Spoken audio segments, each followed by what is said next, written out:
boten ngira babar pisan lho Kang Mas. Kang mbok pamit tumindakipun kados ngaten. Tumindak apa? Badhe nyidra yuswa panjenengan Kang Mas. Apa, Bu? Menika? Belum. Belum.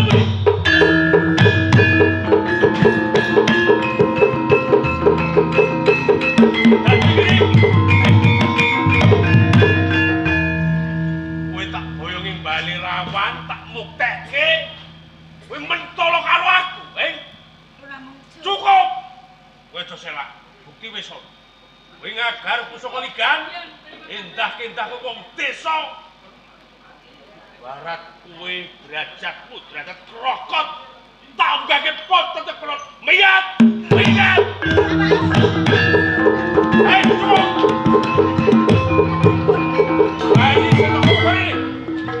Apa nek ora? Apa nek ora? Ora boten pateni. Ligan.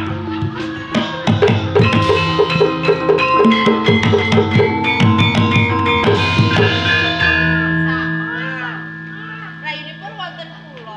Rayune kowe kuwi putri sing atine paling apik sak jagat. Cino.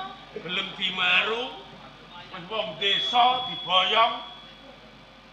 Dheweke wae mentolo nyedani marang aku. Nuwun sewu keng napa kala putranipun kok dilarsipun. Lah iki titesku, Dak. Titis panjenengan. Niku rak sami kemawon ngingu anak macan.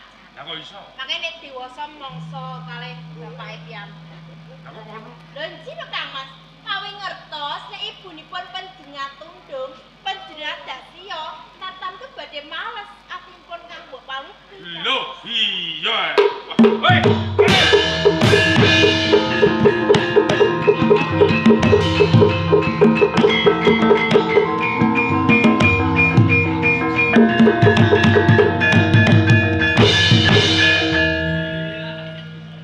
Cukup. Kula mawon boten usah niki.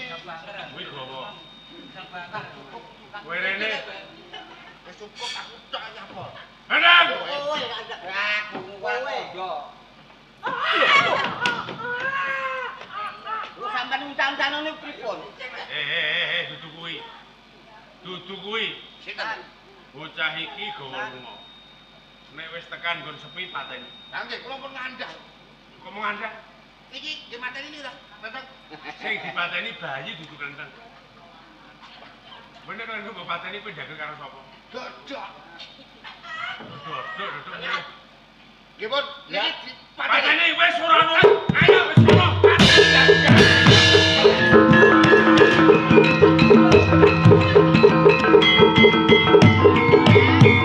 Agak perintah karek abdi kol kena. Wis tetep dipateni manut ya. Betul Kang Mas. Sinaosa kados. Wis sliramu percaya marang pun kakak.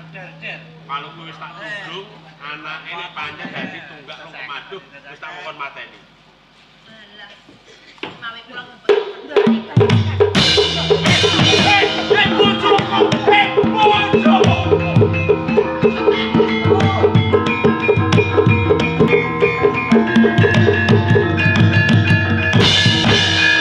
nggonku ngenteni ora bisa turu perkara anakku wedok palupi nyusul nyang Kadipaten Balirawan kok ora ana bali-bali apa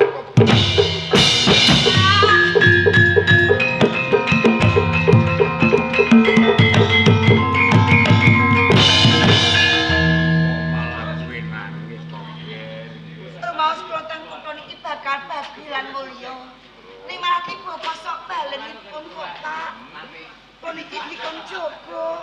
Kalih bojo kula ing taman pagulingan malah putipun dak garwanipun pilih pun badhe mejer dumateng garwa kula. terus ketemu karo bojomu Nggih. bareng ketemu Tidak Kowe usah mah dimejahi. Ya. Ning boten kok Pak kula namung jaga. mandi saka ucape bakal ngunduh kowe ing Pakati. Iki Pak. Karep ben diwelehke lan kahanan yo, Ger. Becik kowe laku suci madhepok nganggo jeneng Resi Ontang Anting. Tangan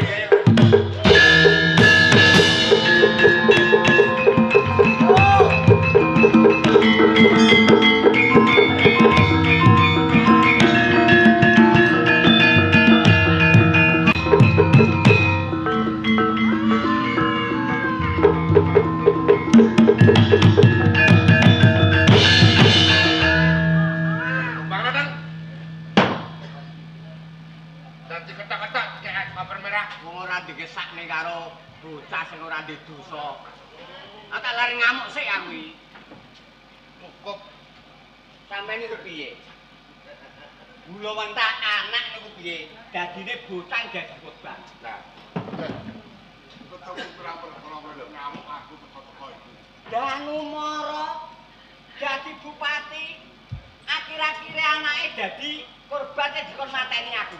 Danu Mara Dadi bupati. bupati. Bupati ndi?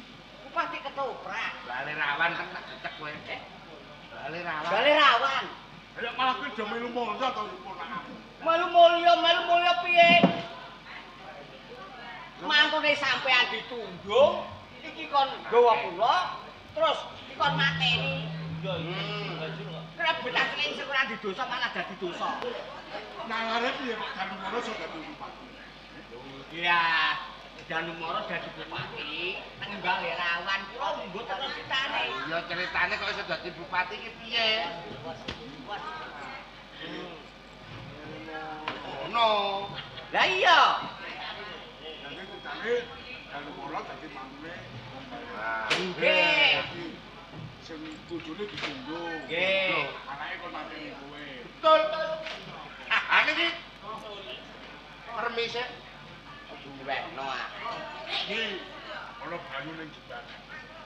Lah mbok krebek. Dusi. Wet, tenang sih.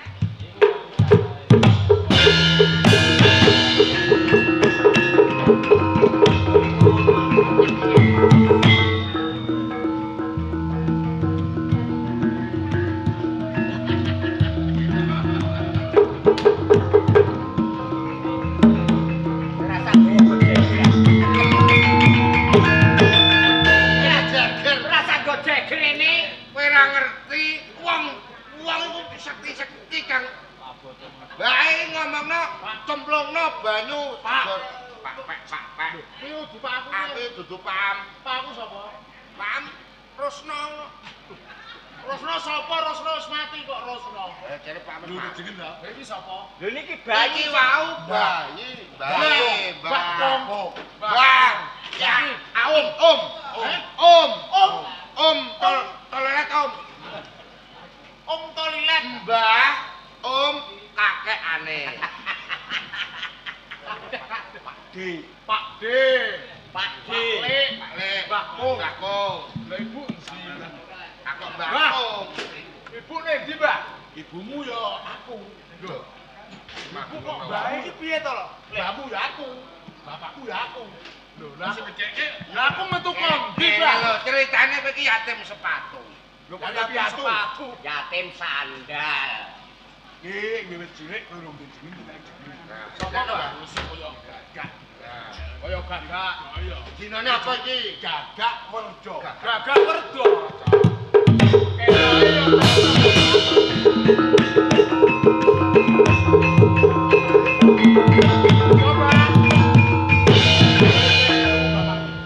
Iya, Mbah, aku pengen ngerti bapakmu. Lewat pintu bapakmu, bojone bupati Balerawan. Tolong.